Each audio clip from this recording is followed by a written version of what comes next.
The Radio Guys podcast powered by AA Best Bail Bonds at 210-225-2121. Oficinas throughout San Antonio open 24/7. Stress-free bail bonds at 210-225-2121. They call me the Radio Guy. I play Tejano music, it's my high. The Radio Guys podcast, bringing the Texas lifestyle to life. Nuestra música, nuestra cultura, nuestra tradición. Topics that affect and reflect who we are, whether you live in the Lone Star State, the 49 other states, or anywhere in the world. So welcome, everyone, to the only Tejano State of Mind podcast. And now, here are the Radio Guys, Jonny Ramirez and Mico Rodriguez. And boom, just like that, Season 2, Episode 6. Welcome to the Radio Guys podcast. The gentleman to my right is Mico Rodriguez, along with our producer extraordinaire, Mr. Rick Alvarez. Our social butterfly, she's flying around here somewhere, Lexi Rodriguez. And associate producer, Mr. Robert Gonzalez. Yeah, everybody helping out. Everybody's helping out. And of course, my name is Jonny Ramirez, or as I call myself, El Mero Mero Frijolero. Don't ever bring me a bowl of beans, and it don't matter what time, because they'll be gone, all right? En bola, refritos, no le hacen, me los echo todos. You're a growing boy. Yeah, sorry. But welcome. And once again, a quick reminder, if you are checking us out esta noche, whether it's on Facebook or YouTube, we do invite you to like, share, and what's that other one? Subscribe. Ándale. Yeah. Easy and to it's the Radio Guys podcast on YouTube, the Radio Guys podcast on YouTube, Radio Guys PC on Facebook. Follow, and I said like, share, and subscribe to all of those. And if you just please, and if you just want to drop a line, say hi, you can do that at info@theradioguys.pc.com. Any suggestions? Well, we'll look at them. So yeah, look for it. All right, this podcast brought to you the service of AA Best Bail Bonds. AA Best Bail Bonds, as Tejanos, we pretty much plan for everything. Quinceañeras, weekend parties, yes, we do. Divorce parties, todo borlote, ¿verdad? The only thing we don't plan for is getting thrown in jail, and sometimes it might happen on a divorce party. But if you do get thrown in jail, do yourself a favor, do everyone a favor, call our good friend, El Compadre Albert, his great staff at AA Best Bail Bonds, 210-225-2121. Nobody beats her price, payment plans available, and discretion, the name of the game. That's my favorite, because if you get thrown in jail, trust me, you don't want anybody to know. Yeah. And they do have a shuttle service. Don't sign a PR bond. Don't need to call an attorney. Just dial 210-225-2121, and they'll get you out. If it's in Chucotown, Houston, Dallas, El Bayuco, it don't matter where, they'll get you out. 210-225-2121, oficinas throughout San Antonio. Open 24/7, 365, even on holidays. License number 149, 210-225-2121. Tell them you heard it right here on the Radio Guys podcast. All right, tonight I'm just in awe, because I've known of this gentleman a long time. Did not actually get to meet him until I came to San Antonio in '93. Right. But 20 some odd years previous to me even being in radio, I used to listen to him, and he would keep the beat for many bands. But we do have something that you put together that we need to play. That is correct, because we have this guy's he's a legend in La Onda, and we're going to dig into why and what he did and how he earned that. But there was really no way to introduce this guy properly. If you know him, and if you know, and you're cool. If you don't know, well, then you're still cool, but you're going to know a lot more. So if we can go ahead and hit number 2 and introduce our guest for this evening. It's ragtime piano time. 1, 2, 3, 4.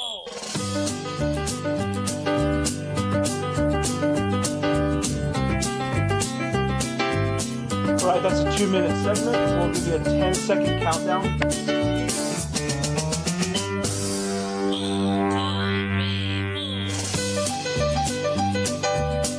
And your mics are muted.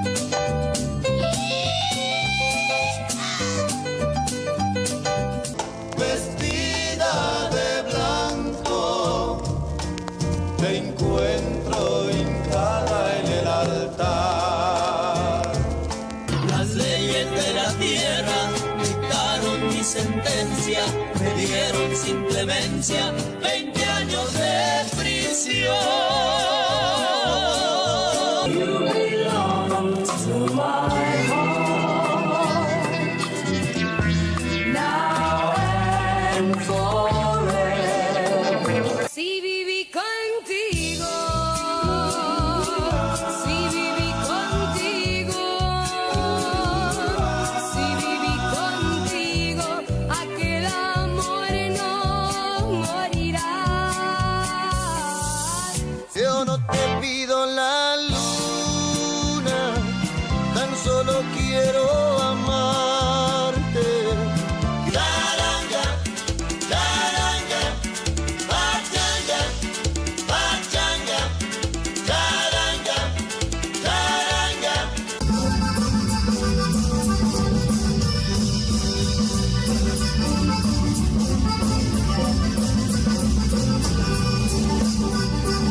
10 seconds.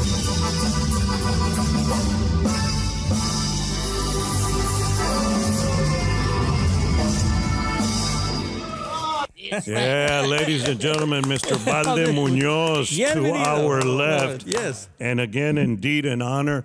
I've been hearing you play drums since I can remember, and it is really an honor to have you here tonight. Oh, the honor is mine, guys. Hi. Jonny, Mico, thank you so much, and all the whole staff. It's my biggest honor to be here with you guys, man. It's our biggest honor to have you here. Yes. So, okay, I mean, we're going to go way back, and look, this is your time. I don't care how long the story is. You're going to tell us the whole story if you choose to do so, okay? Sure. There's no such thing as a bad story. And I want you to start. And I know for some of you, it's hard to fathom the fact that $100 or $125 is a lot of money because now people pay that much for like dinner, you know? Of course. At McDonald's. But back then, when the familias were huge, and I'm talking, 6, 7 children, mom and dad, living in either a 1-room home or a 2-room home in the Rio Grande Valley, $100 you could feed everybody for like a month, I think. Of course, yeah. yes. But Balde, please tell us you're growing up, porque originalmente and still to this day, puro PSJA Bear. Puro Bear, PSA Bear, man, of Puro course. FAR. Yeah. Osos venenosos. Yeah. FAR San Juan Alamo. Yeah. That was a school district I went to, right? Desde chiquito. Well, no estaba tan chiquito because nowadays the mom and pops, they put their sons or daughters at 2 years old, right? Mm-hmm. Okay, here's a private school, do this, do that. Us, no, Johnny. I think I already had a mustache When you went to school? When I went into the first grade, I didn't know a single word in English, right? Right. That was back, way back, man, the 50s. When you couldn't speak Spanish in school, and if you did, they would warm your butt with a nice paddle. Right, that's right. Yeah, there was different times. Yeah, it was different times. Different times, right? But yes, I was born in FAR, and I've been there for 81 years, man. You're 81, Balde? 81 Wow, years. man, Thank God congratulations. I'm still here, right? Yeah. Que Dios te dé looking good. muchos años más, bro. But yeah, you look Thank you good, so man. much. Look Thank good you so for much. 81. Yeah, I love my hometown. And of course, the valley, it's grown leaps and bounds all over the place. But thank you so much again. I'm proud to be here. And of course, I've seen all the legends you guys have brought here, Mico and Jonny. And it's a great job. Great job. And people need to know, but people need to know the good and the bad and the sad and, Right. tragedies and good times. And Y como se te haga más fácil, en inglés o en español, nos vale. So however you're more comfortable. pues ahí nos vamos. Órale. Spanglish. Ok, pues yo sé que hablas español. Sí, claro. Y también you speak English. I just found out that you speak cowbell. Have you heard that? He speaks my cowbell. goodness. Do you really have a cowbell there? Yes, I do. You got a cowboy. Mira. I heard a story that when the guys were playing whatever band it was, and he's keeping time, he keeps everybody on set. And what he does, he hits the cowbell to get the guys to get their attention? Yeah. Okay. So how do you speak? Is it 1 for get in line, 2 pasíguate, or get the heck out of here? Or 3, ya no ten chingando, let's go. As a matter of fact, that was a signal I used to use with the bands, right? Mm-hmm. Like we were playing, let's say, a medley of 3 songs or whatever, and I would say, okay, de aquí, ya vamos para afuera, Yeah. I would just go, ta-ta, on the cowbell. ¿Así? Yeah. Así, okay. They knew, okay, ta-ta-da-da-da-da-dam, boom, whatever. That was it, yeah. Yeah, it was the end of the song, Yeah. But I used to love to play with the cowbell and rancheras and cumbias, and of course, during the songs, like Gorrioncillo Pecho Amarillo. I don't know Oh, if that's you a remember great that song, dude. That is a great song. There's a part in the middle where there's an intro, right? Mm-hmm. And instead of going like, I would go to whatever, for a little while and then go back to the singing. But Yeah, I even broke a couple of cowbells. Oh, they must have really pissed you off then. Yeah. Cabrones, pasivos. I didn't know that was possible, but I guess you can break a I even cowbell. broke a couple a few cymbals. I still have them down Yeah. in the house. Yeah. So Good tell us memories. about growing up in FAR, and let's start at the beginning because I just it's amazing. You know, again, it's hard to even imagine, but I mean, los tiempos han cambiado. Oh, mucho. But I mean, so you're a little kid growing up in FAR. Yes, I was a teenager, right? And of course, no social media, no anything. Todo era pura polka. Muy apenas había TV, ¿verdad? No, ni teníamos, yo creo, maybe the first black and white Yeah. chance, a few years after. But I think I was in junior high, or maybe a freshman in high school, right? Mm-hmm. And I used to work for an HEB, a small HEB downtown FAR, right? After school. And I met a guy, well, there was a dance hall in FAR called the Blue Moon. It was on Business 83. It's about 7 blocks from my house, right? Okay. I loved to go listen to the bands, right? I didn't know I was going to play drums or anything like that, right? But I would go to school, go to work at HEB a few hours, and then come home, do my homework, right? Apá, can I go to the dance? Mamá, can I go?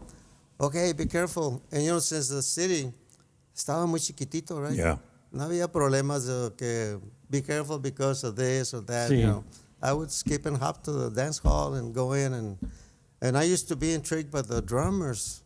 We had bands that would play there, like the legendary trendsetter Paulino Bernal, El Conjunto Bernal, Tony de la Rosa, Freddie Martinez, a whole bunch of the bands from the 50s, Right. 60s.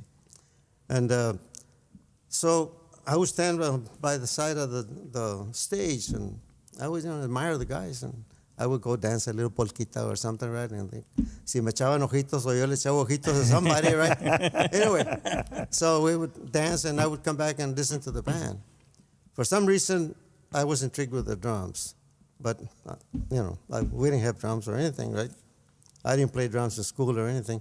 So anyway, a friend of mine in San Juan, from San Juan, Texas, platicando de los bailes and this and that, he said, you know what? I have a drum set that I want to sell. Do you know anybody who might want to buy one? And I said, oh my God, let me talk to my parents. So I talked to my dad, and he said, well, ¿cuánto quieren? You know, how much? Le digo, pues, I don't know. I'll ask him tomorrow at school. So I think he said $100 or 125 or something like that. So again, I told my dad, hey, Dad, ¿cómo la ves? Can we buy the drums? Pues no, mijo, está muy caras. Unless que he'll take payments, right? They well, I'll ask him tomorrow again, right? Which I did, and the guy said, yeah, sure, we'll take, I'll take payments. So he spoke with his parents also, right? So we went and picked up the drums. And we were 7 kids, right? And my parents, we were 9 in the house. Wow. And there was one room and a little kitchen, right? And our outhouse was, it was out, right? Mm-hmm. And those were the days, So I said, where am I going to put these drums, right? So I don't know where I put them, but then when I went back to school, I told my friend who has sold us the drums, hey, guy, I know I got the drums. They're there, underneath the kitchen table where we eat, whatever, but I don't know how to set them up. What do I do? So he came and showed me how to set them up. So I would set them up whenever everybody was out, working in the field or something. Yeah. And I would, Practice. I would go to the dance, and I would pay attention to, okay, what's he doing with his foot? What's he doing, with the snare, right? Mm-hmm. And what, when is he hitting the same, And then I would go home and, okay, he did this, But of course, I just practiced by myself. Right. And eventually I was able to play with a little band, a garage band, Mm-hmm. Well, there at the garage, no, not at dances or anywhere, right? See. So, but we were all teenagers, and that was that. That's when I started. And then some friends of mine who played in a cantina, right? They asked me if I could play with them in las noches, right? I said, well, I asked my parents, right? So it was in Edinburgh, right? 10 minutes away from my house. So my dad said, okay, and he talked to the guy. They were older guys, right? He talked to them, and so my dad would take me over there and drop me off. He would probably stay and drink a couple of beers, right? And then he would tell the guys, be sure and take him home, right? Because he's got to go to school tomorrow. So, and I would get paid a couple of bucks or maybe He's a $3. I guess I'm a pro, right? You're a professional, yes, sir. I'm earning money, right? Playing. So that was that, and then the next was a friend of mine, Mike Cáceres era conjunto, and he was already playing bodas, quinceañeras, and stuff. So he asked me to join the band, which I did, and we did that for a while, right? And we would travel 30 miles away or 40 miles away. Well, it's getting better, right? Pura gira. Pura gira. Giras hambrísticas. The Magic Valley Tour. Yeah. Then Oscar Hernandez, a great accordion player, accordionist from far. My parents had baptized him. We knew each other, since we were little. He was younger than me, right? So he asked me if I wanted to play with him. He already had a band, Oscar Hernandez y Los Alegres del Valle se llamaban. So, yeah, I'll play with you. So we played for, a couple of few dances, a few months, whatever. And in that band, the vocalist was Carlos Guzman. His real name, Margarito Guzman, right? Sí. So Carlos Guzman was a vocalist, and the late Snowball, Ramirez La Cruz, was the guitar player. And Armando Hinojosa Jr., a legend bass player, keyboard player, he was the bass player. And so I was the drummer, and Oscar Hernandez was the accordion player, right? Right. So we played here and there, and I recorded a couple of songs with Oscar. I remember he came and said, Balde, we're going to record 2 songs. Okay. And the studio was just one mic, right? Everybody would sing, there, whatever. And no mistakes. If you make a mistake, you would have to start all over again. No pressure, right? No pressure. Anyway, he said, we're going to record a polka. Okay. And a bossa nova. I said, vato, ¿qué es un bossa nova? That's funny. I didn't know what a bossa nova was. We never listened to bossa nova. We listened to, accordion player, conjuntos. So anyway, he brought me a record to listen to it, and I learned the beat. So we recorded those 2 songs. Man, my story's long. Yeah, be patient. You're good. No, go ahead. You're good. From there, from Oscar Hernandez, like I said, it was Carlos Guzman, Snowball, and Shorty, and Armando Hinojosa, and myself, and Oscar. The band decided to form another band, right? So we formed Carlos Guzman y su conjunto, right? And again, it was Snowball, and Shorty, and Armando Hinojosa, myself, and they hired Mel Villarreal, who was an accordion player at the time. And so he said, well, I can't play like Oscar. And, well, we don't want you to play like Oscar. We want you to play, what you play, right? Right. So anyway, we formed Carlos Guzman y su conjunto. And that was like in 1962, 63, more or less. I was 10. I know, right? Yeah. And then, so we recorded an album, right? Carlos Guzman y su conjunto. Sí. Then we recorded a second album where we recorded Vestida de Blanco, right? And we had already changed the name to Carlos Guzman y los Fabulosos Cuatro. So el conjunto became Los Fabulosos Cuatro. I was the original drummer for Los Fabulosos Cuatro. Yeah, that's what I put on the intro there, the original Fabulosos Cuatro. Thank you. And did you hear about those guys from England? There was 4 vatos in England. They changed their name to match theirs. The Beatles? Yeah, the Beatles, the Fab Four. They wanted to be like Los Fabulosos Cuatro. No, but they were the Beatles, not the Fab Four. They were called the Fab Four, so that's my story. I'm backing you up. Well, I remember they called us if we were given permission. The Fab Four. Yes. So, yeah, we did that. And then during one of the tours, well, my folks let me know that I had been drafted, so away I went. Yeah, the little thing called Vietnam. Yeah. Thank you for your service. Yeah. Thank you for your service. Yeah, sir. thank you for your service, man. I mean, Oscar, you, who else? Mel también, ¿verdad? No, Carlos Guzmán was in the service. También, Carlos? Okay. Almost every músico in the Valley that started back in that time was drafted. The late Chacha Jimenez was in the service. También, yeah. It was a lot. Yeah.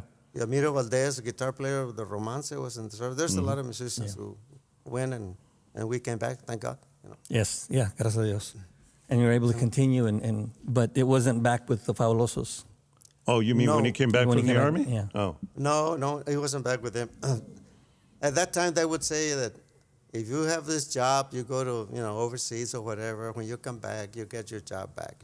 I didn't want my job back because I wanted to go back to school. I had gone 2 years to it was called Pan American College in Edinburgh, and I had already 60 hours or something like that. Right when I was up there in Nam, I said, I want to go back to school. So, but when I came back to the Valley, I started hanging out with the musicians. That's another story, right? So I had a friend who passed away. His name was Wale Almendaris from Fremont, Texas. He had a little band. So at this time, the late Paulino Bernal was promoting dances in McAllen, right? So I was trying to adjust back to the civilian life from after Vietnam. And I would go to the dances. And when Wale would play, he had una orquesta. He would tell me, hey, Güero, me decía Güero, right? Come play drums with me, man. No, man, I'm going to go back to school. No, man, just this weekend, Help me out this weekend. Okay, I'll help you out this weekend. So I went, and another weekend, and So then Wale knew Snowball and the guys from the Valley, right? Mel and all of them. So we all decided to make a band together, like Wale, Armendaris, and Mel Villarreal, Snowball. And we had a friend, a keyboard player, Floyd Hanna. I don't know if you remember Floyd Hanna. And anyway, Floyd and a couple other guys. And we were going to call the band Los Unicos 7, right? So we rehearsed and rehearsed.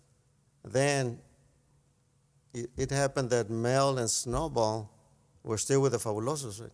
Right. Cuatro. Sí. But they had a standing contract with a recording label from there, and they couldn't quit, right? Right. So Wale said, well, let's us play. We got another guitar player, bass player.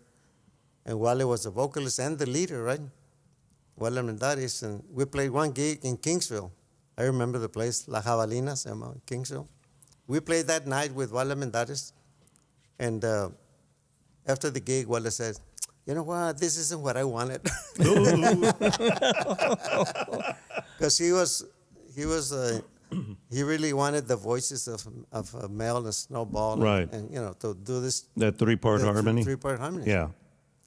So he said, I'm sorry, Güero, but this is not what I wanted, Okay, no problem, right? And we had Oscar Solis on keyboards and Tacho Rivera on vocals. He's a great vocalist, right? Man. And Wale on vocals, and another guitar player, Raúl Romero, who had played guitar also with Conjunto Bernal, right? And Juan Vélez on bass. And so we were out there after the gig, and okay, let's go home. But so we started talking. Well, let's keep on, man, with this band, right? Let's keep on. And okay, who's gonna lead the band? Who's gonna be the leader? You were with the Fabulosos and this and that. Hombre. So by default, you became the leader, huh? So I put a new hat on, right? Yeah, órale. And got a new cowbell? A new cowbell. Yeah, so I became the leader of that, Los Unicos. But we traveled for about 2 years, recorded a couple of albums with discos Bego from McAllen. Yeah, right there on 17th Street. Yeah. Yeah. Right. And 2 albums, I think, with them. And then, since Oscar was in the National Guard, there were some times that we couldn't really get gigs, right? Because, he was in there the weekends and all this stuff. So we were thinking of kind of disbanding, right? ¿Sabes qué? Vamos a pararle, again, I said, I'll go back to school, right? Whatever. But we used to hang out at this bar, right? Mel and Snowball and the whole gang. Yeah. So one night we were there, and Mel said, "Hey, Balde, said, how's it going with Los Unicos?" Okay, I guess. I think we're going to stop, in May. Or I gave him a date when Oscar was going to go for a few weeks. Oscar Solis, with the training, right? So I think we're going to stop. We decided to stop. It wasn't really feasible financially either, right? Sí, we were barely, getting by. So Mel said, you know what? Snowball and I are going to leave the Fabulosos after all, and we want to make a band. You want to come with us? Yeah, sure. So I asked him, who's going to sing? Besides them. Because I love the trios, right? Mm-hmm. He said, well, we're looking for somebody. Well, I know somebody, Tacho. Mm-hmm. Yeah, let's go talk to him. And we left the bar and we went to talk to Tacho. So then we got Oscar Solis in the band. So that was the new era for those Los Unicos. Right. So at that point in time, who owned the name Los Unicos? You did, because you were the boss, or was it? Well, I just kept it, for the whole band, right? Mm-hmm. And so it was Mel and Oscar Solis and Tacho and Snowball and myself. Right. And we were recording for Sarape Records by then, with old Unicos, the previous Unicos. So we just kept recording with Jonny and Sarape Records. So times changed, right? We did pretty well, thank God. So we traveled. I mean, 20 played. Años really put you guys on the map, and that was Yes. a great hit for you guys. It was. It was. I remember sometimes those outfits we had there, right, with the stripes and stuff, we would carry those on the road, right? Yeah. Sometimes, like in McAllen at the Civic Center, when Paulina used to make the dances, we alternated with somebody else. I forgot who. So we said, we're not going to go in until they announce us, right? So we walked in with our prisoners' uniforms, right? And then, where's Oscar? We were on stage, right? Already without Oscar, the keyboard player. Where's Oscar? And here comes Oscar with one of those chain and ball, walking in the hall to the middle of the dance floor, right? Yeah. All the way to the stage. He wanted to get into character, huh? Yeah, it was just part of the plan, right? Right, So, right. Showmanship. Yeah. But we did well, for a few years. Then, of course, todos éramos amigos, ¿verdad? Right. Muy hermanos, Sí. como quien dice. And then somehow we decided to amicably separate. So Mel and Tacho se quedaron over here, and Oscar Solis and Snowball and myself over here. Sí. And we made a deal, a contract. We sold the Unicos, whatever rights to Mel. Right? So he formed Mel Villarreal y Los Unicos. Right. And that's when we already knew Laura Canales, the late Laura Canales, because she was Oscar Solis' neighbor when they lived in Kingsville. Mm-hmm. So she grew up, and we found out, I'm going to go back a little bit. Con Los Unicos, whenever we played around the area, ella iba con Oscar Solis, and we knew she could sing. So Snowball would always call her, hey, come sing a song. So she would sing in English like some songs from Carole King, or she would sing It's Too Late, I think. The Boy from New York City. The Boy from New York City. Yeah. Sí. The songs from the Tapestry album is the album that she would sing. The Carole King Tapestry album. Oh, yeah. I see. Yeah. Okay. So anyway, como quiera, pues she joined the Snowball. We called the band Snowball and Company.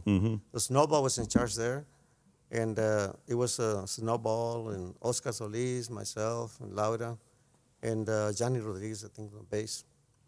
So that went on for a while, But then Snowball decided to go on a solo career. So he went out, he left the band, and he started doing some, he did rock and mariachi and all kinds of stuff, right? Snowball. And so I took over the band and named it Felicidad, Grupo Felicidad, with Laura Canales. Sí. Right. So we kept on recording, with Freddie Records. Right. Right. And pues era in los 90s and stuff, right? When there was a lot of work for everybody. All the bands were busy most of the time, right? There was a lot of places to play, a lot of radio stations, mom and pops and stuff, right? Yeah. All en cada esquina había un salón or a radio station. So everybody was busy in the industry, más o menos. You remember those days? Yeah. Yeah. Good days. Matter of fact, we have a clip, if you don't mind, from, it kind of reminded me of a Woodstock somewhere in the Valle. But if we could play that clip of Snowball and Company, which is number 4. I took out 30 seconds just so people could visualize what you guys look like.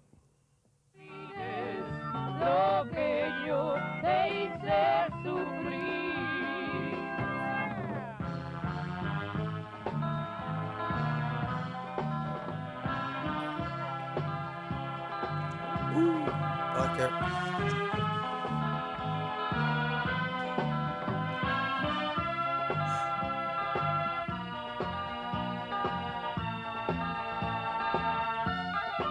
And we're out. There you have it. That's Snowball and Company. And you know it was the summertime, right? Because he was wearing the white shoes. After Easter, yes. After Easter. Yeah. And también rojo. I've noticed you wear red a lot. Is that like your favorite color? No, it was the cheapest probably. So, those outfits that you were wearing, do you remember where that was, by the way?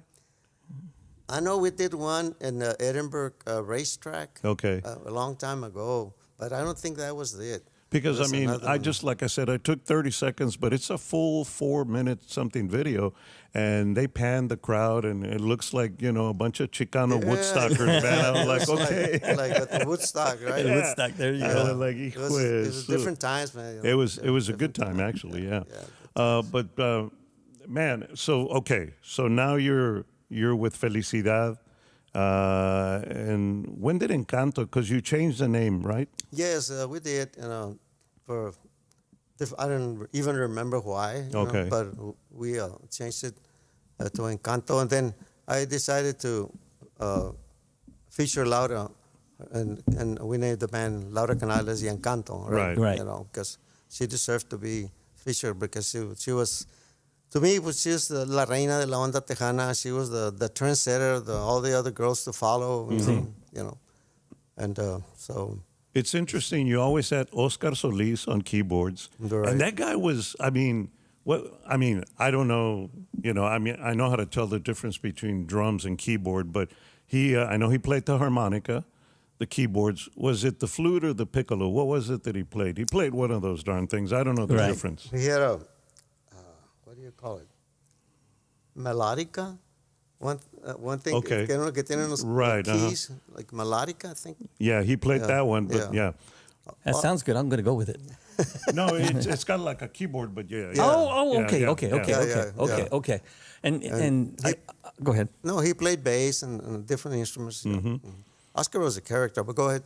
No. I was going to say, though, here growing up listening to him, he was one of the few that put a harmonica in a polka. Yes. One of the very few keyboardists that could do that. There's maybe 2 or 3 I can name, but he was one of them, and he always, a harmonica and a polka, and it sounded damn good. Yeah. Man, he always made things sound good. Yeah, Oscar, he used to play the accordion, right? And with the first Unicos, the original Unicos, he started, fooling around with the keyboard. It was more simple stuff, but as time went by, he progressed. What stuff that he used to do in the accordion, like alegre, ¿verdad? He would transpose it to the keyboard. So he created this style that other keyboard players would say, "Oye, ¿cómo le hiciste todo ese jale?" Whatever, right? Right. Pero that was its songs se oían alegre, because it was tipo like accordion style, right? And that's what he developed. But he was a character when Los Unicos. Many bands back then didn't have light shows, right? It was just get on stage and do your thing, right? So Oscar got these coffee cans, or I don't know what they were, right? And he painted them, spray painted, and dig a hole there. And so he made his own lights. He made his own light, put a wire and put some bulbs, or, like flat lights or whatever. And so un día llegó ahí, hey, look, I got some lights. Oh, really? But they look okay because we didn't have lights. Right. And none, I don't think none of the bands No, at that time, right? Mm-hmm. So then he got a tripod thing. He would hang him out there, and then he would run it with his foot, right? He had a little switch. He would tap on him and whatever. Oh, so okay. Yeah. Then otra vez he brought a, what do you call that thing? Kaleidoscope or something like that. Una rueda, que it's turning. Sí.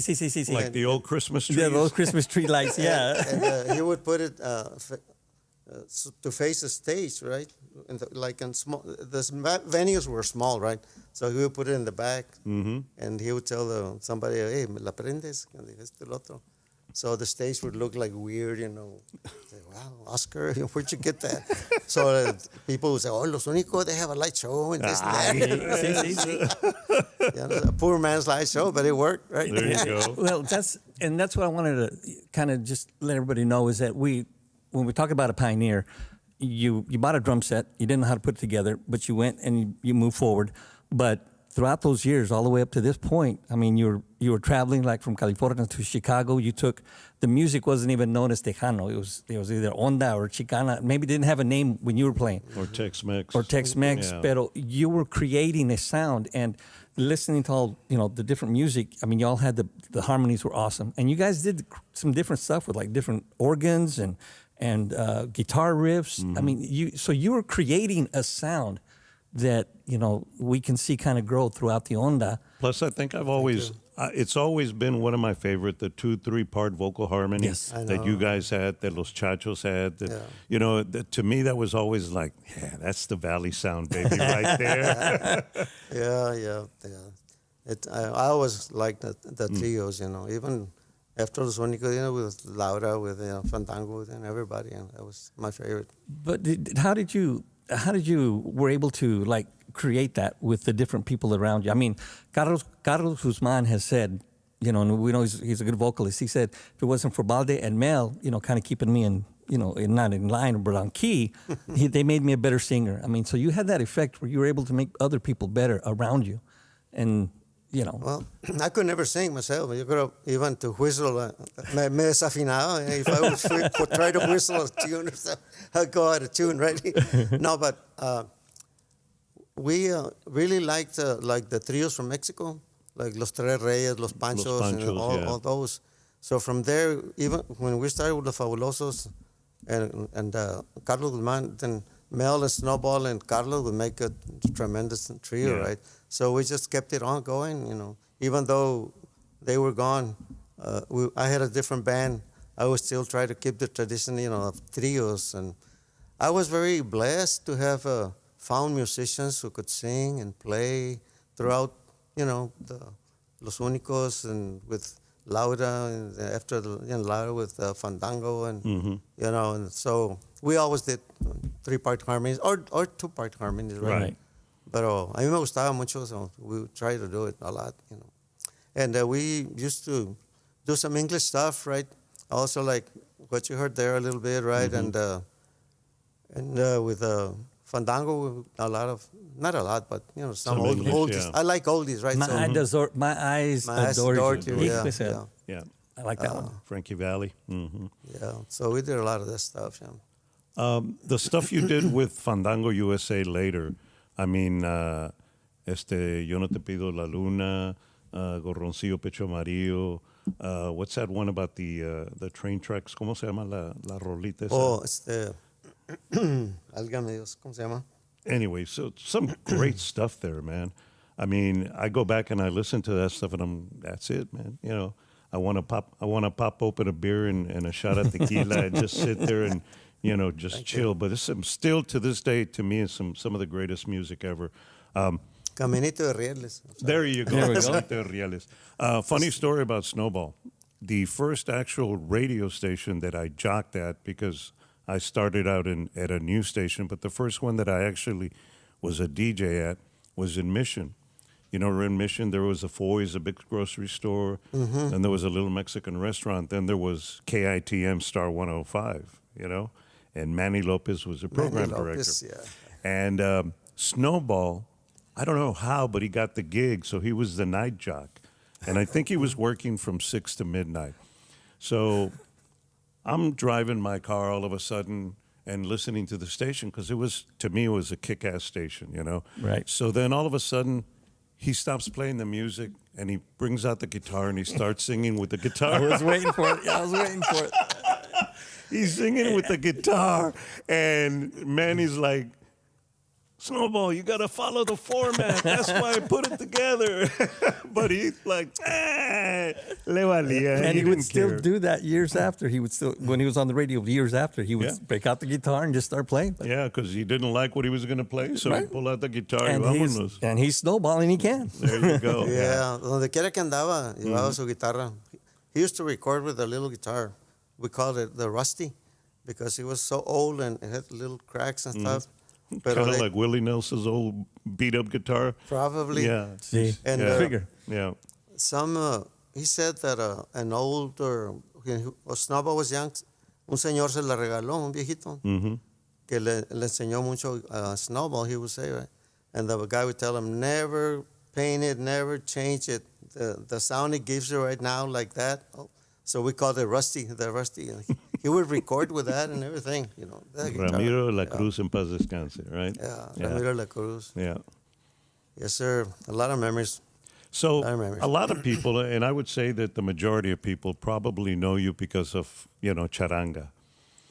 And I was like, yeah, when I heard the record, to me, it was a novelty record. It was a good song. I mean, it still get a lot of airplay. But it was like, okay, this is different for Fandango USA. And you had Hugo. Now, where did you discover Hugo? The first time I heard Hugo was with Jonny Hernandez. Exactly. The album Poquita Fe, where he did... Barrinquero? El Barranquillero. Yeah. But it was... What he said. Yeah, it was a great album. So how did you run into him? Or? When we played together with Jonny Hernandez in Third Coast, right? Sí. I forgot the place. It was with us, still with Laura Canales, right? Right.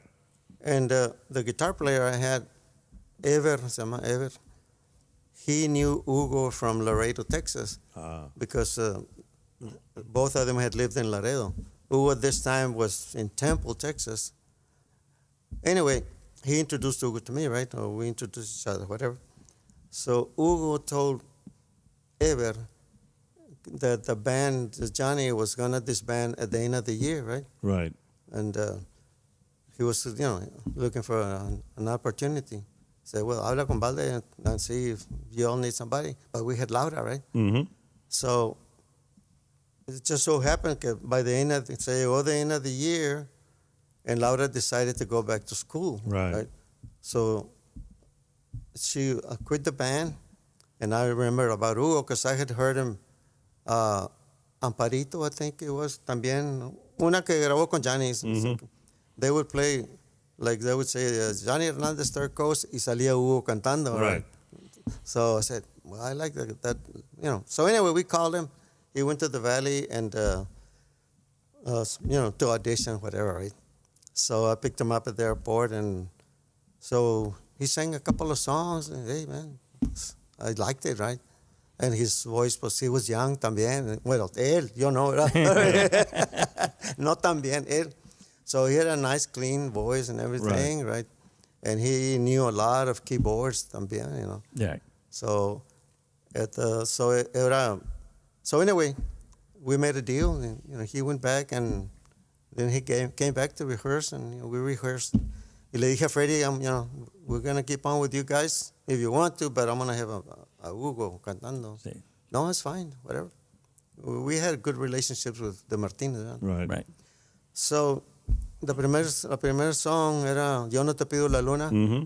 And we heard to record the album, right? The volada, para que saliera pronto, right? That was a good song, by the way. Good And single. we were lucky that it got radio play, Yeah, a lot of radio play. So Yeah. we kept on working, thank God, with him. He was different, but it was good. It was good, yeah. So that's when I met Hugo. So Charanga, whose idea was that? His, yours, No, combined? it wasn't mine. We played, with Fandango. Let me go back. Hugo Oscar Solis on the keyboards, on keyboards with me still, right? So Hugo came in, so that we had two keyboard players. Hugo was on one keyboard and Oscar on the other one. Then Oscar, after a while, after that album, and I think the next album, he decided to go his own way. So then Hugo was the keyboard player, right? So off and on, well, Hugo, after a couple of years or 3 years, he also said, you know what, I want to make my own band. So I said, okay, God bless you, go ahead on. And I brought in Wale Garza from McAllen to do vocals. Wale was a drummer with a country band, but he would sing country, and I liked his voice, right? And so he came and took over the vocals. So we kept on recording with Fandango USA, with Wale, and duets and, trios and stuff. So then after a while, a couple of more years, right? Or 3 years, whatever, because I had Fandango for 15 years. Right. Wow. With different vocals, vocalists. So, and then Wale left, and I got, I think, Bobby Sanchez, I think. And my daughter, I didn't have my daughters at that time. I think I had Bobby for a while, and then I had Alberto Rodriguez from Brownsville. He sings with Mas, with Joe Lopez. He's a backup voice there on their shows, Okay. Alberto. And that was, I want to say that was about 88, and that is when you changed the name of Fandango. Fandango USA. To Fandango USA. And then that's when, I think that was the last one that you recorded with Hugo. How did you go from Fandango to Fandango USA? Something to do with a band in Mexico, good thing I'm right? here with you guys. You're remembering a lot of stuff that I don't remember anymore. But there was a similar name in a band in Mexico. There was a band in Mexico named Fandango. I did not know that. Yeah. But I heard that they were ladies, right? So I said, well, we don't look the same, right? Real sharp there, pretty. Balde. We're prettier.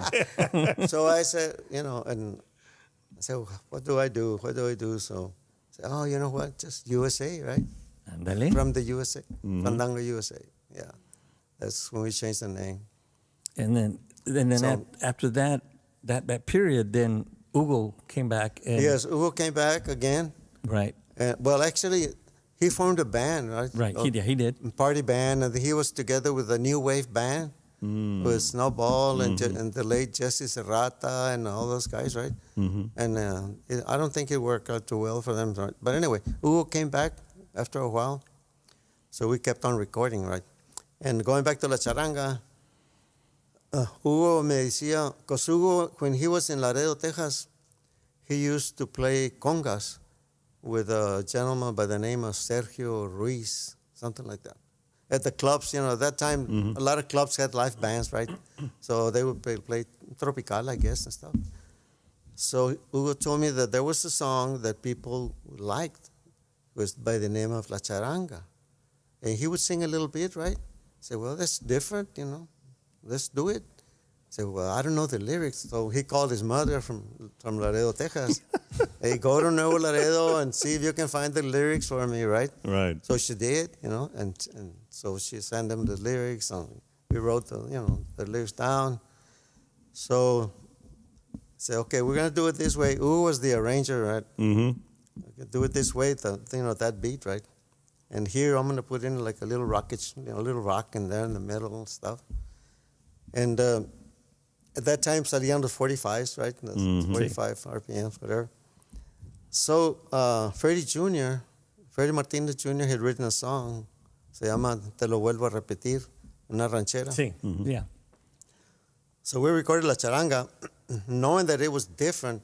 We started playing it at the dances. Was that going to be the B-side of that 45? Yes, exactly. I thought you had 9 songs for that album. You just needed one more. And you said, we got Charanga. And I think you had recorded it before, but you never pressed it on an album. I don't remember exactly. You're probably right, but because there are so many songs and so many. But I remember the La It was Charanga. the B-side of the 45. It was the B-side, right? And the A-side was Freddie Jr.'s song. Freddie Jr.'s song. So at the dances, we started playing La Charanga, and we saw people getting excited, doing their own thing, whatever way, whatever manner they wanted to dance it, right? So hey, it's kind of, it's kind of, it's got a little hook there, it's kind of working. So, well, salió el A side, right? DJs, of course. Okay, which is the A side? Play the A side, right? Here.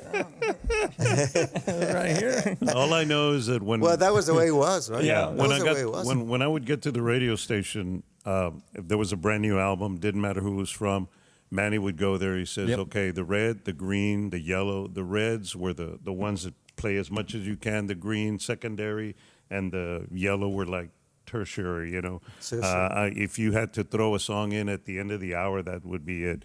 But if it was red, it was smoking hot, and he would want you to play that. Yeah. So that was funny, yeah. So all of a sudden, the charanga started, getting airplay here and there, and the band getting more popular, more work, and thank God, right? And then in the clubs, when I go to the clubs, that thing would come on, the dance floor would go poof. Yeah. I mean, bastante gente. So I want to know who picked your outfits. Let's go ahead and we did actually, we've got the full charanga. It's what, number 5? Number 5. Yeah, if we could hit number 5 there. Uh-oh. What's coming up? It's party time. Yeah, it's party time.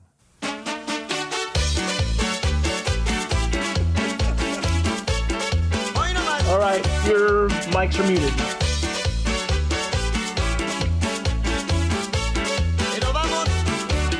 We have 3 minutes.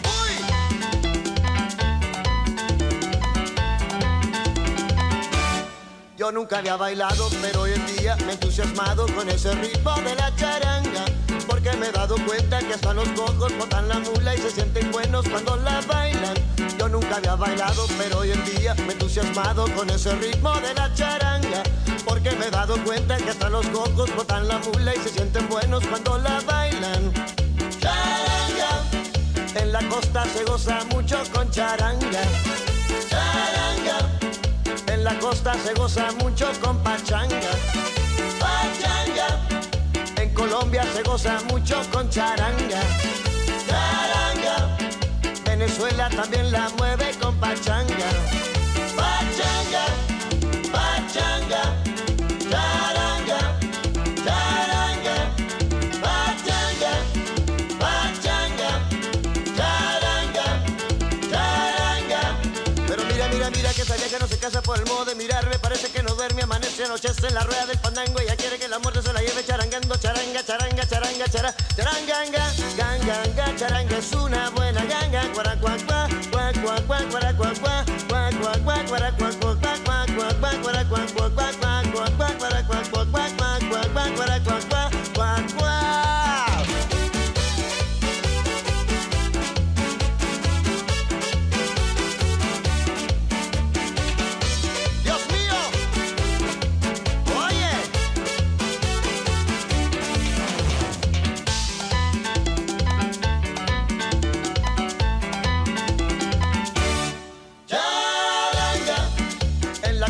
Se goza mucho con charanga, charanga. En la costa se goza mucho con pachanga, pachanga. En Colombia se goza mucho con charanga, charanga. Venezuela también la mueve con pachanga, pachanga, pachanga, charanga, charanga, pachanga, pachanga.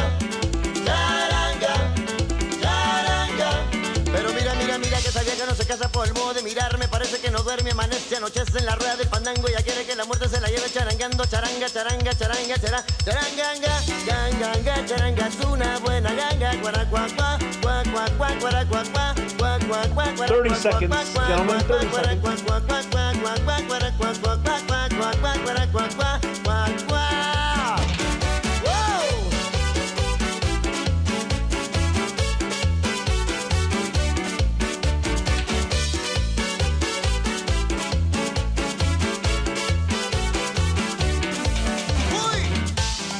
Seconds. All right, here we go. There is no cowbell there. There should be more cowbell. Yeah, There was no cowbell there. How did it sound? Good, All right, good. You did great. Yeah. Charanga was that your biggest hit of your career? Yes. Yeah. It was, yeah, definitely. It was. Is it? And don't take this wrong, because it's a great song. But does it take away from all those other great songs that you guys created? You know, and you made such great music. But to me, I was like, so an entire career comes down to La Charanga, basically, because that's what got you nominated for the Grammy, right? Yes. Or the Latin Grammy. No, the Grammy. It was The American Grammys. Yeah, it's Yeah. American. think it We was- were in New York. Well, yeah, we took Yeah. that picture. We saw. I showed a picture that John and I were fortunate to be there, and we were with you. You came on WADO. Yeah, we Wow. were Oh, at we know más. New this- Jersey. What a dump of a radio station that was. I was Yes, like, it was. I was like, holy moly! I didn't want to touch anything. I didn't get my tetanus shot. I was like, But yeah, Fandango joined us that morning at the Yeah. live on the air. Yes, For the Grammys. we were nominated for a Grammy. I forgot the year, but it's 90, Yeah, 96. 96, 96, yeah. right. And But- actually, it was for an album that we recorded by the name of 10th Anniversary. 10th anniversary. Yes, sir. 10th Anniversary. And I had my daughter, Maritza, come in and sing a few songs for the album. And it just happened that was the album. It got nominated for a Grammy. And because we recorded una cumbia que se llamaba Mi Corazón Se Pasa de Bueno Contigo. And when we were recording that song, we said, you know what? I think a female voice would fit in here doing certain parts, right? yeah. So I said, It was okay. a duet, right?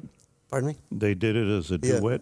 Yeah. And other cumbias after that. But so I said, okay, well, let's see who we can get. So when I got back home, I heard somebody singing in the bedroom. You know, I said, who's singing? So I opened the door, and it was Maritza, my daughter. I didn't know you could sing. I said, I can't sing that. I was just, I think probably a Selena song or something, right? Right. And which they're all great hits, right? And everybody used to sing those songs. Anyway, so I told her, hey, you want to come and do, some parts on a song at Freddie Records? No, I can't sing. Come on, they'll help you there, right? Freddie and Hugo, whatever.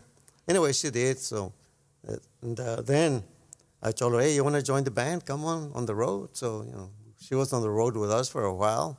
A couple of years, we went all over, well, not all the states, but the West Coast and Illinois, Michigan, Florida and stuff. Then she got smart and went back to school. She became a registered nurse. Something her dad said he was going to do like Right. 30 years before, right? And to follow up with kind of what you said, John, is, yeah, you're right. I mean, the Charanga is, was it something different? Yeah. But was it different than the past? But I think that is the beauty of what our music brings, of nuestra cultura, is that because from the beginning, you put like ragtime keyboards in there, you had organs, you had harmonicas. I mean, you tried different things. And I think Charanga was just a new something that we tried, and it worked. The people loved it. Yeah. And it felt right. And to say that would encapsulate his whole career, I'd say no.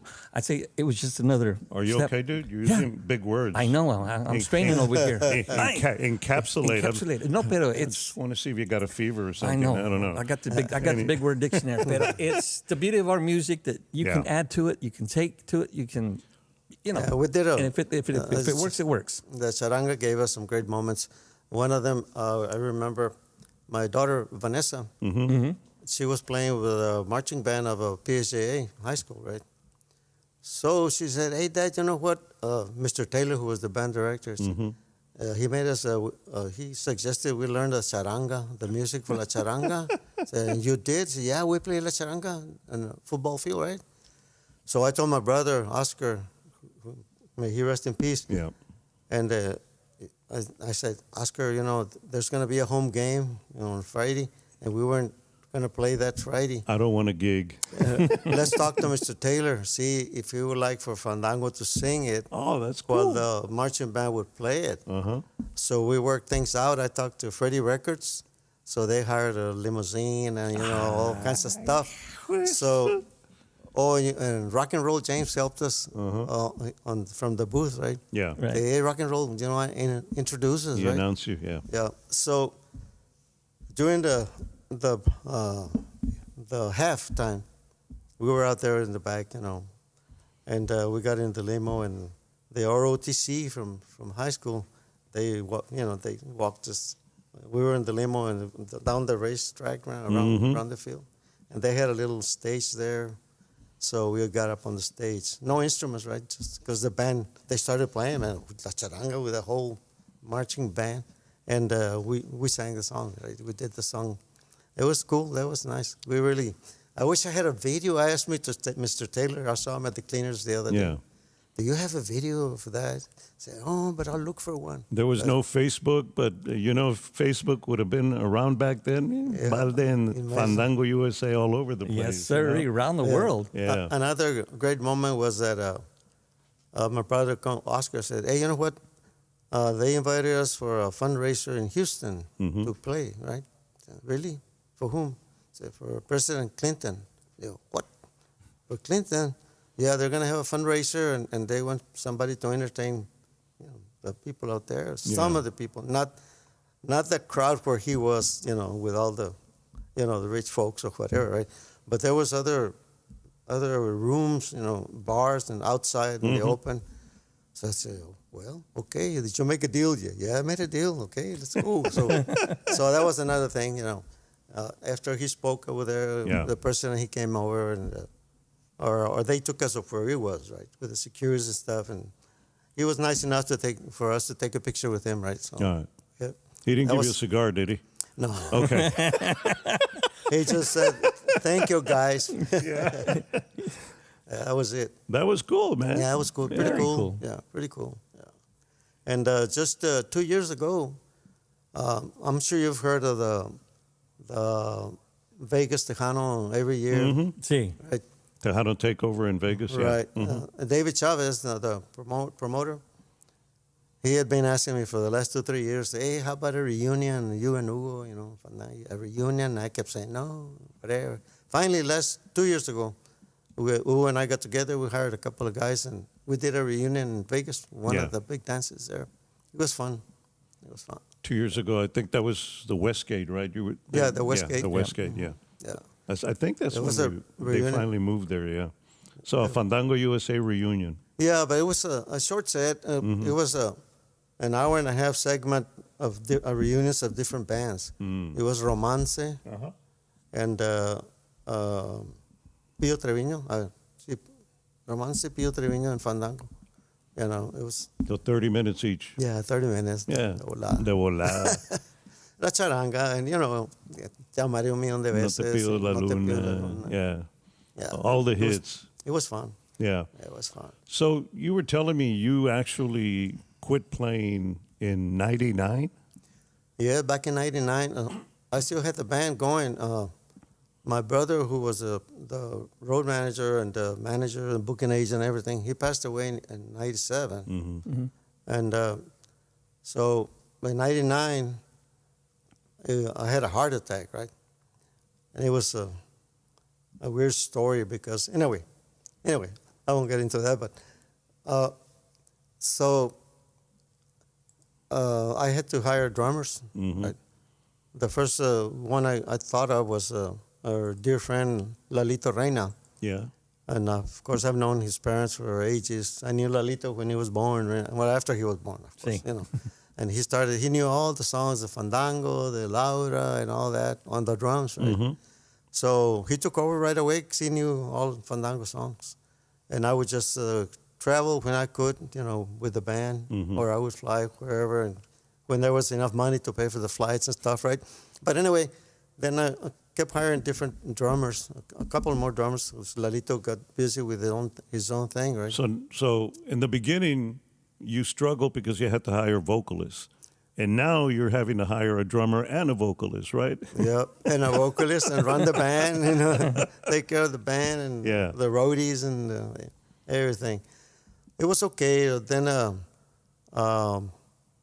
in 2000, around 2000, I just decided to stop the band. I said, well, that's it. That's it. My son was 13 years old. I said, I didn't see my daughters grow up, you know. I've been on the road and all that, so I better stay home and see if my wife will recognize me. But every so often, I think you still come out of hibernation. Can we do number 3? Because this is not too long ago. Oh, yeah. What happened? Yeah. No, that's not what he's talking about. Yeah. Yeah. Cool. We're rolling? Yeah, roll it. This is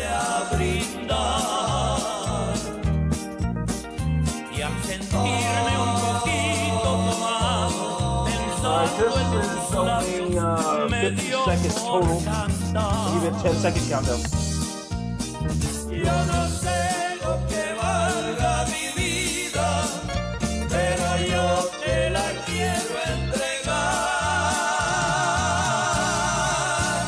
Yo no sé si tu amor la reciba, pero yo te la vengo a dejar.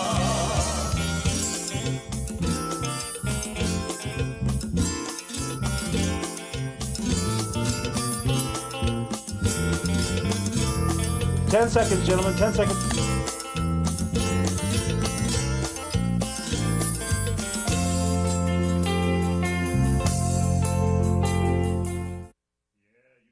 Gray in that here, Balde.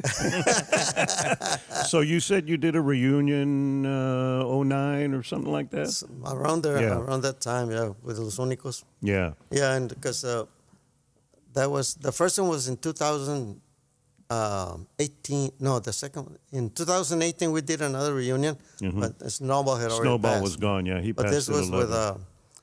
with, after when I stopped playing, I was still involved with, music. It was my passion. It was my life, right? Right. Almost 50 years, 40-something. So in the Valley, we started a nonprofit organization called Tejano Music Hall of Fame Awards. And we started promoting some awards. We started doing some awards in the Valley in 2018. I think, are those the ones that Mando San Roman? Yeah. Yeah, okay. They still Mando- happen. Yeah. They still go on? Yeah. Well, actually, I think we're going to stop because COVID kind of put a stop to us, right? Right. Everybody in the world, in U.S. anyway, Sí. right? But it was Mando San Roman. He was the vice president. Mike Flores, who is a promoter, dance promoter. The president and his wife, secretary, and I was the treasurer. So, and Lalo Reina Sr. was also an officer. So there, in those first awards, they asked us if we could do a reunion of Los Unicos. I said, well, let me see, we'll try. So we got Juan Diaz on vocals, a local, he's real good. And Costacho, he's a pastor now, right? Yeah, he's a pastor. He's got a church in Alamo. Oh. Yeah, so of course, we invited him, but he didn't feel it anymore, right? Yeah. So we respect him for that, right? Como quiera, we did that reunion there at those awards. Yeah, it was fun getting together again, right? Pero Guys. vez en cuando, you still get up now and then, right? On some events. You know, what I do also is, like Mike and Stella, the couple, they promote dances in the Valley, right? And they've been doing it for 20 years. And Mando and I help them introduce the bands and the raffles and this and that, right? Once in a while, I like it because I see a lot of my buddies were on the road when I was on the road, and a veces David Ligarza and Latin Breed and Gary Hobbs, all those guys, they're camaradas míos, right? So I have fun there, but sometimes I'm involved there, and sometimes they call me up on stage like, "Hey, Balde, on stage." Oh no, man. But me subo y toco una polka, something. Yeah. Con un huapango or something. It works. It still works. It still works. Mico and I were talking about the fact that, Los Fabulosos, Los Unicos, Snowball and Company, all those bands that you've been a part of, always had somebody, we call it an offshoot band. Yeah. Because, all of a sudden, it's kind of like today's version of David Lee, ¿verdad? Sale Emilio, sale Ram, sale Jay Perez, sale everybody. Marcos. And you guys had the same thing, man. I mean, you had so many other bands that started from there. And it was just, to me, it was an amazing time. Yeah, I was talking to my wife sometime back about this, that I think Los Unicos, the second version of Los Unicos with Mel and Snowball and Tacho and Oscar and myself. The version with the hits, how's that? With the hits. Exactly. Yeah. I think I see us like a family tree thing, right? Los Unicos over here, right?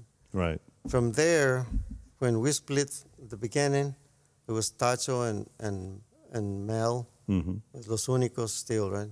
And Snowball and Company with, with Oscar Solis and myself and Laura.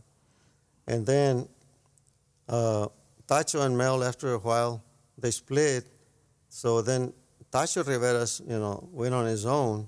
He had a band called Caras and another one called Tequila and stuff. And Mel was Los Unicos de Mel Villarreal. Correct. Sí. Right? Over here, Snowball went on his own, right? And did, and everybody was recording, right? Right. And then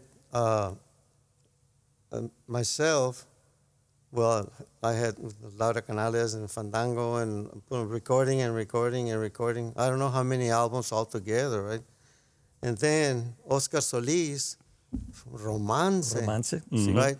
So I see us like some bands, the vocalists, or like David Lee, with all the vocalists, or a lot of the vocalists made their own bands, right? And David Lee was, the main band and Los Musicales. Here, it's like a family tree. Like I want to say family tree. I don't know what the right word is, but I don't know how many albums we left in La Onda Tejana. Right. Each individual, the guitar player, the bass player, the keyboard player, It's the way over drummer, 80. Way over 80. Way over 80. So if there was an Ancestry.com to Tejano, it would all be linked to Balde and Snowball and, those individuals that started, Carlos Guzman. They would be up there. Yeah, I like to mention that. Well, this is the second time I mentioned it, but because I feel kind of proud, right? That's what we did. You should be. What we did over there, sprung out to a lot of music for La Onda Tejana, right? Yeah. And that's what makes you a pioneer and a legend, for a lot of us. The work that you've done and what you he looks so modest and he's quiet over there, but what you've done you've done a lot for La Onda. And I think once people dig in, and maybe one day you need to write a book. Okay, so we My can wife see tells this. me, Write a book. I don't remember anything. Well, when you do remember stuff, write it down, and then you can always reference back to it. But, I mean, honestly, from where you started to where you got to where you are now, I mean, it's an incredible story. And I'm just sitting here kind of just fanning. I'm like, ooh, come on, man. Come on. A fan. Yeah, so that's what we are the ones that are honored to have you here. No, All it's the my experience pleasure, and my knowledge. honor, man. My pleasure to be here with you all. Well, you're not going anywhere yet. We still got some more questions. So. Oh, is this your rapid fire question? No, not yet. I'm going to save that. Yet. I'm going to save that for You're going to save it for yeah, what? next time. Okay. But anyway, no, you've had impactful moments throughout your career. And you've talked about those. Can you pick out like one big moment and how it kind of changed you in your life, from your career? My goodness. I mean, there's so many of them, but I mean, if you think of one thing that says, it took me from here to here, and I remember that. Well, I guess La Charanga might be one of them, especially seeing my daughter marching with the band and the dad over here singing the background vocals. That was a big moment for me, right? Yeah. I really enjoyed that, personally, right? Right, something you created. Yeah. So totally, I get that. Well, congratulations. So thank you. A lot of success in there. And, we got to see some of it when we, accompanied you to New York on for that Grammy. I mean, Okay, we didn't accompany them. We were there working, and he was there. but it sounds better. partying. No, this is, yeah. He was there partying, and we were working. Yes, we were. Yes, we were. But it was a Yeah. crappy radio station. Mr. Tishner, I don't mind telling you. But we didn't say it then when we worked there, but now we can say it. We don't work there no more. But ya era la familia Tishner. They owned that radio station see. up there. Oh. Yeah, and they said, it's a New York radio station. No, we're in Jersey, I think. Right? Yeah, it was in New Jersey. Yeah, It's- because you have to go into the tunnel. Like, said, how is this New York? It's like, Okay? there's Jimmy Hoffa over there. Yeah, underneath the cement. How is this New York? New York's on the other side, okay? We're over here in Jersey. I've had people that say that, you are an influence to them in, Oh, my in their goodness. career, Yeah. and they recognize you, for what we're just talking about. Who would, you mentioned al principio, Conjunto Bernal and Tony de la Rosa. Who did you look up to that for like your drum inspiration, Oh, there's so many good drummers, man, out there. Yeah, they can play circles around me every day, right? Well, different style, maybe. Yeah. I don't know about styles. Yeah, Yeah. I appreciate a lot of drummers, and Lalo's a Well- damn good drummer, by the way. oh yes, he Yeah. keeps a steady beat, man. That's what when I was playing drums, I never tried to like do a lot of stuff, and I would just try to do what was necessary in the song, right? Like Yeah. the bridge is coming, the hook is coming, a little setup for that. and Notice the stuff common like- denominator in last week to this week. See, last Yes. week we had Mike Gonzalez, el hijo de Jimmy, right? And he's basically telling us the same thing. same thing. I Just thought of that right. The basics, just to, Yeah. he says, and I guess he was telling us a story where he tried to get fancy, and Jimmy said, no, I didn't write it that way. It's good. There's I've seen some drummers, they try to do a lot of stuff, and then when you come back to the beat, you're ahead or behind, right? It's just, I don't know. And what I have to say to those drummers, There's a couple of things we're doing in the Valley. I thought I would like to mention it. Yeah. And Yes. in the Valley, mostly, a lot of high schools have a conjunto program, right? Mm-hmm. Or mariachi program, right? Yeah. And but they don't have a Tejano program, right? Mhm. The música tejana, the one we know, right? Keyboards and Sí. stuff, right? So Economides High School in Edinburgh, we helped introduce or get started a pilot program for Tejano music with the kids who are already there in conjunto music. It's called Conjunto Tejano, and see how it works. They're playing with keyboards and a couple of saxophones, and Right. they're barely starting. So, and we also have, under the direction of Lalo Reina Sr., an organization called Tejano Legend Pioneers, which we get together once a month for breakfast and reminisce, and cada quien exaggerates in their stories from the past, and everything, right? But it's fun, and it's got 30 chapters throughout the United States and in Monterrey. wow. Tejano Legend Pioneers. Isn't it crazy that Tejano music is more popular in Monterrey than it is in Texas? I know. Yeah. Yeah. So let me ask you, if somebody was to say, Balde, I want you to bring as many of the original guys that are still around, and I want you to do a reunion, would you be open to that? The guys with all the bands, or with No, with like one band? maybe you and Hugo and Oscar, whoever's still there from the old days. Yeah, that it would be fun. Yeah. It would be fun to do it. Yeah, it wouldn't be the same with me, right? But but I would be there. In other words, money talks. Oh, it would be fun. That's why we did the Vegas thing. Yeah. Yeah, when Hugo and I hadn't played together in years and Yeah. years and years. Hugo's still busy, man. He's producing all kinds of stuff. He's a great producer. Yeah. Great. Todavía anda echándole ganas el chavo. Sí, Yeah. claro, yeah, claro. Yeah. Claro que sí. We rehearsed one time, Hugo and myself, by ourselves. That was just to get the groove right. Again, the keyboards and the drums. Yeah. And then one time in the Valley with the two guys on bass and guitar. That was it. But we needed him and I to kind of feel, the compadrismo. Tú sabes, Sí. órale. Regel. Yeah. Yeah. Yeah, it was fun. It was fun. We enjoyed it. Yeah. Well, felicidades. Gracias. One quick question, one more. I'm just full of questions because I just love what you guys do. You're full of something, all Yes, right? Yeah. cowbell right here. Okay, when you did go and do Los Unicos and Snowball, you guys had to go up against orquestas that had the horns and they had the keyboards. You guys got creative on how you did your arreglos to compete against that and Well, create. they made more money because there was only 5 of them, and there was like 16 15 of those other others. guys. Yeah. How was it you were able to come up with those different? That all ideas? started with Carlos Guzmán y los Fabulosos Cuatro, because Snowball, may he rest in peace, had a lot of ideas. He had been around a lot, different genres, tocando rock, y mariachi, whatever, right? And a mí siempre me gustaba oldies, right? So ahí entre todo, hey, why don't we do this, grabar esta oldie, whatever. And Snowball would record some by himself. He had a voice that people thought it was a girl, right? Singing, he had a high pitch. High pitch, yeah. So he did, I forgot the name of the songs. Believe Me, I think was the name of one, a lady recorded a long time ago. Anyway, so then, así pasó, ¿verdad? Cuando Carlos Guzmán los Fabulosos Cuatro, we recorded, I think it was still with the Conjunto or the Fabulosos, Mohair Sam. I don't know if you remember that song, Mohair Sam. Yeah, Mohair Sam. Who is the coolest? Whatever. And Mel would connect his accordion into an amplifier, right? And it would sound different.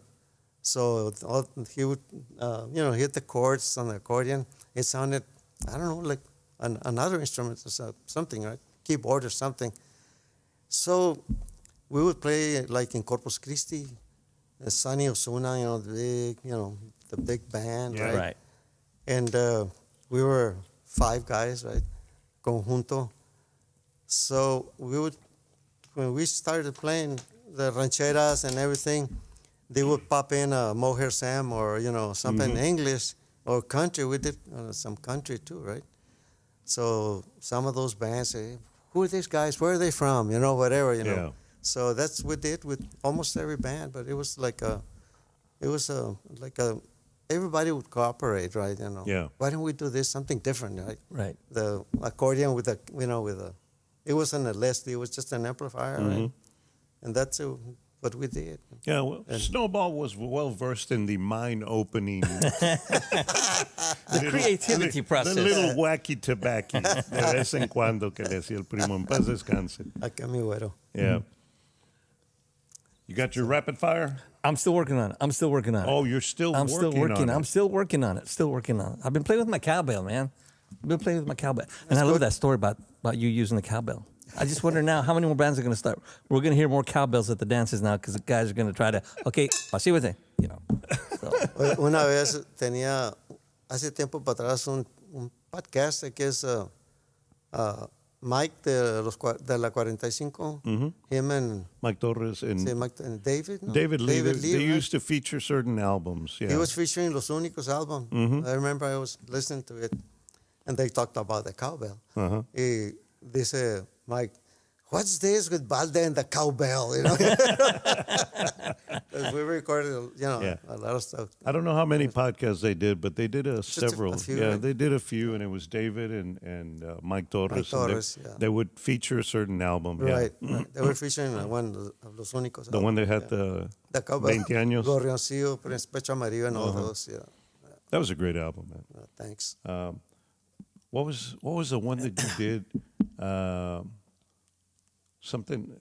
I know that Mas re-recorded that the one about the mother-in-law que le gustaba bailar or whatever. La suegra. Ándale, La suegra yeah. chiflada. Ándale, la suegra Yeah, chiflada. yeah. Mel wrote that song. Yeah. Mel de Real. I remember hearing it the first time. I went to pick up this girl in Far, pa' acabarla. I was a McAllen Bulldog in Far. I was like taking my life in my hands back then. Like on toy, and I had the cassette, the 8-track, and if you can remember that far back, 8-track. Of course. And I burned a couple of those out, but yeah, La Suegra Chiflada. Chiflada, And I remember the girl's mom, looking out the door, seeing who the hell was there to pick up her child. It was some weird times, but that was a great song. I was like, that's a cool song. And then later, years later, I heard Mas redo it. Mas recorded They it. put it in like a medley or something like See, that. right, Yeah. right. It's great, great Great recording. cumbia. Yeah. Love it. So Mel wrote that, huh? Yeah, he did. Mel. That's funny stuff. And so now, you know, when you come to this part, what's next? Because there's still tomorrow for you. I mean, you're looking good. You're feeling good. I mean, I know you were involved with that Tejano Music, the Hall of Fame type deal. You gonna pursue that or? Well, we're going to try to keep the awards going. I'm not too sure we're going to do that because the president and his wife, the secretary, they've had health problems, right? Mm-hmm. And then when COVID came, we were ready for because we did the first one in Mission, Texas, un salón se llamaba the Out of Town Dance Hall. Then the following, the city of The out of town dance hall. Yeah, I've seen it. That's where he did his drum solo there. then the city of Mission sponsored a real nice venue, the Mission Event Center. Mm-hmm. It's real nice, right? All screens, all anyway. Yeah. And we did 2 The one on the years. expressway? See, Yeah. on Sherry Road. We did 2 years there, and it was working real well. Then COVID came. And boom. Yeah, we had our trophies ready for the ones who were going to be awarded for the 20, but we didn't do it live, with the fans and stuff. So what we did, we just had a small personal thing in the valley for the guys from the valley, the people from the valley who were going to be awarded, and we had a videographer, a photographer, and the works, but we just invited the recipient and a guest, and we were like 50 people because of COVID, right? And we had a nice dinner there. And then in 21, still we didn't want to do the big thing, so we did San Antonio. Well, actually, I'm sorry. We did 20 and 21 together. The recipients from the area of San Antonio, Houston, Austin, whatever, we rented a room en un restaurante que se llama Mamacitas, and a private room there, and they catered the food, and we had Marcos, Jay, and the people from around the area. And we, just a small venue, but then después ya no pudimos, ¿verdad? So anyway, we stopped for a little while, and I think we're gonna just start. It was going real well before COVID. Right? Yeah. People really enjoyed it. We, it was, we did as much as we could, the red carpet limousines and, all the stuff, and guests, venían, bastante gente se juntaba. It was nice. But we'll see, who knows. Because, I mean, honestly, I think music is kind of like radio. Once you get into it, it's like a drug, man. You can't get away from it, man. It is. Yeah. And a lot of times it's like, I don't know, but radio to me is kind of like one of those bad women. Yeah. Cheats on you, but you keep coming back for more. Let me have some more there. Yeah, it can take. It's like when I first got married. I told when I was going out with my wife, I said, okay, first thing you need to know, radio is my mistress, and if she calls, I go. So para que sepas, she still married me anyway. Thank God. Qué bueno. Yeah. So, Pero, I mean, pa' que más que la verdad, I mean, the music is still in you, man. Every so often, I'm sure you get it like, gee, como quisiera. Well, sometimes, me alerts. I have a little drum set in the room there. I sit down and bang on it once in a while. But it's not the same, right? And here I want to do something, and here it doesn't respond, right? Yeah. But because of, I haven't done it for a long time. Yeah. Right? Or the worst feeling is that you hear something you did, you go, gee, maybe I should have done it like this, or maybe I should have done it like that. Sometimes. Or was that me? When I was young, right? Yeah. When you had that good-looking hair. And the red outfit. And the red outfit and the white The shoes. red right? outfit, That's it. Pues, I was like, who made those outfits? But So when you go back and you want to listen to some of that stuff, what's one of your albums that you recorded that you could listen to over and over and again, and maybe somebody else's album, or that you'd like to pick out? Maybe a old Pulido record, or Cecilio Garza, or Country Roland, or anybody like that. Oh my goodness, I love all types of music, man. I really do. Right? We listen to the car, it's oldies but goodies. We listen to salsa. We listen to Tejano. Of course, Sí. And my favorite album, it'd be hard. I like the Beatles. I like, all that stuff. It's hard for me to pick. Actually, I'm sorry. So every album, I can't speak to women, but I mean, it's got to be like a child, Which one of those with which band was the album that you're the most proudest of? Here we go again. I mean, honestly, was it with Los Unicos, Los Fabulosos? Because, he was telling me earlier, he actually played on Vestida de Blanco, but thanks to Uncle Sam, he wasn't part of the picture that they took for that album. Yeah, well, I was in the back, a little paragraph. That I had, I was in the service. I read that. Yeah, Uncle Sam. I think one with Los Unicos, but, where Orioncillo, Pecho Amarillo, Caminito de Rieles, Entre Suspiro y Suspiro, all those songs. Yeah, those. When we did a reunion of Los Unicos, those were some of the songs we you did a little 3-song medley there. Yeah. But Los Unicos was, I think, one of my best eras. We were young. When we were young. And young, but without, if you think about it, we talked about it, social media. If you would have had social media back then we still be playing. You'd still be playing? Yeah, I believe it. I mean, what do you think about, some groups are not even going through radio now. They just go through like social media and then they just kind of blow up and it's not like they really kind of pay their dues, but, they get famous. Yeah. So. It's very different now. It is. Very different, yeah. I mean, honestly, we'd all be in jail if social media was around. Yeah, thank God this no. I'm good. Yeah, I'm fine without it. I'm good. I'm fine without it. Los Unicos, like I said, I was one of my best eras, but Fandango was my baby, right? Because I cultivated it through thick and thin, right? Mm-hmm. So I'm proud of Fandango USA too. It was a lot of hard work, but we had to do what we had to do, overcome this and that. Fandango and Los Unicos. Los Unicos. I'm gonna write that down. Because I like to have knowledge. There's no test at the end of I'm this full thing, of Tejano knowledge. I'm full of something, like I said, full of something here. You're full of something. Balde, we want to say thank you very much, my brother. Gracias my goodness. por, hacer el viaje desde el mágico valle, and you got to see your grandkids and your kids. Yeah, well, I made a weekend out of it, right? There you go. Ándale. And, we come off, well, not that often, as often as we would want to. Man, the road gets longer. The miles haven't changed, but the road got longer. I was like, how the hell does that happen? It's the same miles. I know. We used to drive cross country when we were younger, right? Without stopping. Y ahora te bajas en Falfurrias. En Falfurria ya me dieron los huesos. Y otra vez en Alice, y no, hombre. Every hour you have to get off and walk it off. Yeah, with the excuse, hey, you need to go to the restroom? It's me, right? I need to stop, right? And I'm telling you, that road just gets longer and longer, man. Don't say that out loud. The girls are going to know what we're talking about. But no, seriously, thanks for stopping by, man. We appreciate it. Just the fact that you came by is quite an honor. It was fun talking to you about the old days. Just fun talking to you about every, different Balde incarnation, whether it was, Los Unicos, Encanto, Felicidad, Fandango, all of it, man. It was fun. It was. Thank you. It was my greatest pleasure, man, to be here with you all, reminiscing.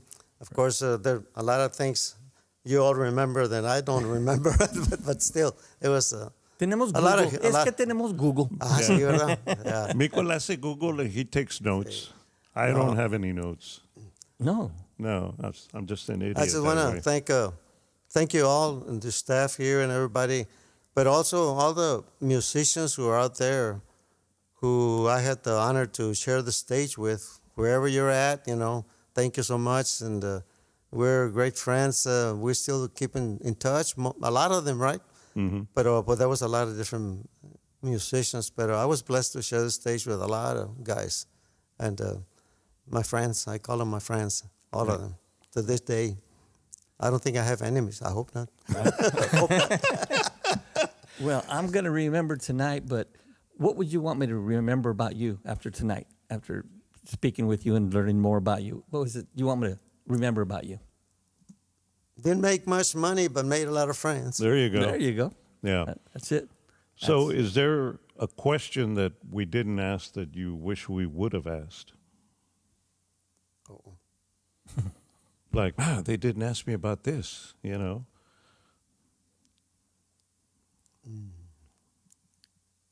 Where did I learn how to play drums? You know, nowadays you can Google it and you can, you know, YouTube it and you can learn. Back then, no? Yeah. Yeah, I would just watch the other guys and try that, and watch the other guy and try that. And now they teach it in high school and junior high and stuff like that, right? Oh, I never did that. Yeah, Yeah. my son did, but I didn't. Yeah. There was one instance before I go. This is funny. Well, not that funny for me, but anyway. When I signed a contract with Freddie Records with Laura Canales, the other thing in past, I told him, look, Freddie, we'll do this and this, but I want you to record an album like international music for Laura, right? You know, like something else, right? Mm-hmm. I said, okay, we'll do that. So the time came, right? And because I'm referring to something about drums, right? So when the time came, Freddie hired a gentleman from California, I think, or West Texas somewhere. Joe Cueto, I think was his name. A producer, right, and arranger and everything else. So the guy came, and we already had the songs, right, and stuff. So it was time to record, so I was sitting on the drums, right? So he came with, here's your sheet music. Okay. Can you read that? You know, what I can read here says drums. That's all I can read, Joe. So you couldn't read music. There you go. Right. So, you know, just tell me how it goes, right? So, you know, they did it, whatever. So I recorded a few songs, but then we had to hit the road, right? Mm-hmm. So then they finished with some other guys, right? From Corpus. Studio musicians, yeah. But it was funny. To me, it was funny. I can read where it says drums. That's all I can read there. That is funny. That is. Yeah. Well, listen, we want to say thank you again, Balde. Thank you for stopping by, sharing your stories. It was a great time. I know I had a great time. So Ditto here, man. Yeah. Enjoyed it. Thank I you had so the much. greatest time, man. Thank you so much. I'm honored that you guys invited me to be here. It's my greatest pleasure. And send a big hello to all the guys who are still playing on the road. Be careful out there, guys, okay? There are crazy people driving out there. Watch out. that ain't no lie, That's man. it. Pues, so. All right. Portion of the podcast is being brought to you once again by AA Best Bail Bonds, 210-224-2121, 210-224-2121. By all means, call our good friend Albert, and they'll get you out. And no matter where in the Lone Star State you are, and 210-225, I don't know why I said 224, but it's 225-2121.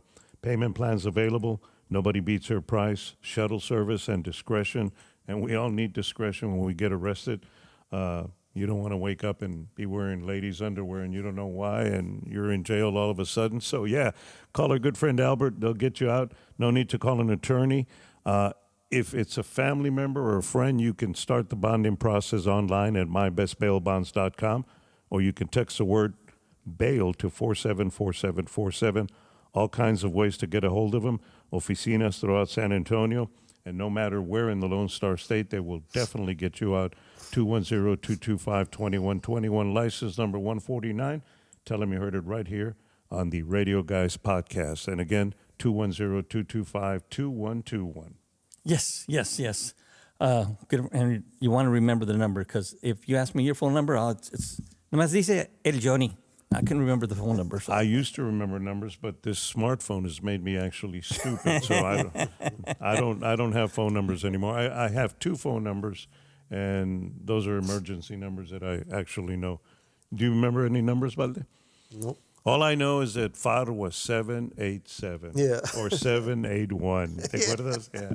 McAllen was 686 or 686. 681. Yeah. Yeah. Murray 2, Murray 6, or yeah. And what was 5? It wasn't Murray. It was 7, whatever it was. Back in the day, they had that. 6MU, you know. So Murray. No me acuerdo. Yeah, Murray 6 and Murray 2. 681, 682. Good old days. Yep. And we got days coming up. We got next week is the end of the month, and then we're going to get ready for Easter and Fiesta and Strawberry Fest going on down in Poteet and all sorts of parties. And we're going to have some more information on that. In fact, I committed us to be a few places, so I'll let you know afterwards. Okay. I know the eggs are so expensive. I think we're going to color potatoes this year. Cheaper, I'll take it. Say what? I'll take it. I gotta refinance the house to buy eggs for Easter. Jesús. No, hombre. Hey, I remember the time, because I'm from the Valley, where people would smuggle marijuana into the U.S. of A. Now they're smuggling eggs, okay? It's crazy out there.